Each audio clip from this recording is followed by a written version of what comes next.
భూ సర్వేకు కేంద్రంతో ఒప్పందం కుదుర్చుకొని ముందుకెళ్లామన్నారు జగన్. 2020 డిసెంబర్ 9న సర్వే ఆఫ్ ఇండియాతో ఒప్పందం జరిగిందని గుర్తు చేశారు.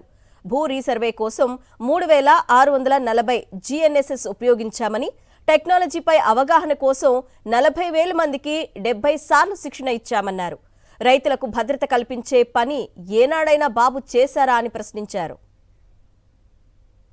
రీసర్వే ప్రక్రియను చేపట్టడానికి సెంట్రల్ గవర్నమెంట్ బాడీ, అత్యున్నతమైన central government body survey of ఇండియాతో ఒప్పందం కుదుర్చుకున్నాం. December 9th, 2020. December 9th, 2020. Survey of ఇండియాతో ఒప్పందం కుదుర్చుకున్నాం. ఏపీ ప్రభుత్వము సర్వే ఆఫ్ ఇండియా ఒప్పందం కుదిరిన తర్వాత అడుగులు ఇద్దరం కలిసికట్టుగా వేయడం మొదలెట్టాం. మేము చేపట్టిన ఈ రీసర్వే, సమగ్ర రీసర్వే యూరప్లోనూ అమెరికాలోనూ ఏ టెక్నాలజీ అయితే వాడుతున్నారో, లేటెస్ట్ టెక్నాలజీ, ఆ టెక్నాలజీని ఇక్కడికి తీసుకొచ్చాం. ఆ టెక్నాలజీ వాడడం కోసం తెచ్చాం. 70కి పైగా కోర్స్, అంటే కంటిన్యూస్లీ ఆపరేటింగ్ రెఫరెన్స్ స్టేషన్స్ రాష్ట్ర వ్యాప్తంగా పెట్టాం.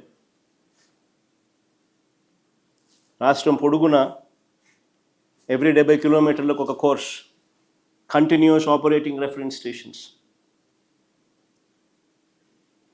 ఇది అచీవ్ చేయడం కోసం 3640 గ్లోబల్ నావిగేషన్ సిస్టమ్ రిసీవర్స్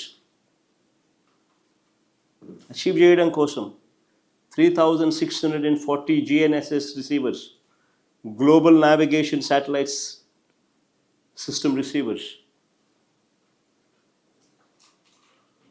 ఈ రీసర్వే కోసం ఈ high accuracy global positioning system GPS నువ్వు రీసర్వే కోసం వాడిన ప్రభుత్వం మాది.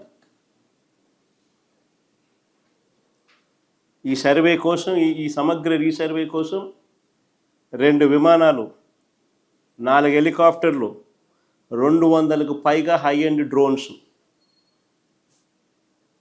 తొలిసారిగా వినియోగించిన ప్రభుత్వం మాది. వీటి మీద అవగాహన కోసం 70 సార్లు ట్రైనింగ్ ఇచ్చినాం. వీటి మీద పూర్తి అవగాహన కోసం ఏకంగా 70 సార్లు ట్రైనింగ్ ఇచ్చాం. కొత్తగా అపాయింట్ అయిన ఈ 40,000 మంది ఈ సర్వేయర్లు అయితేనేమి, విఆర్ఓ రెవెన్యూ ఆఫీసర్లు అయితేనేమి, ఈ డిజిటల్ అసిస్టెంట్లకు అయితేనేమి, ఇటువంటి వాళ్ళందరికీ దాదాపు 40,000 మందికి ఆల్మోస్ట్ 70 సార్లు ట్రైనింగ్ ఇచ్చినాం. కొన్ని కోట్ల సర్వే రాళ్లను గ్రామాలకు తరలించాం.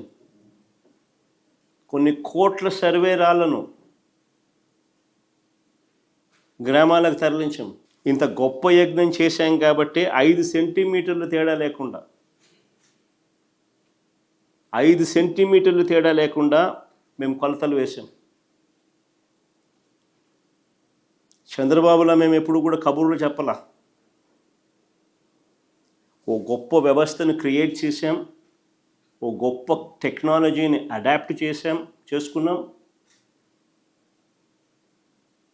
చేసుకొని గొప్పగా అడుగులు పడ్డాయి.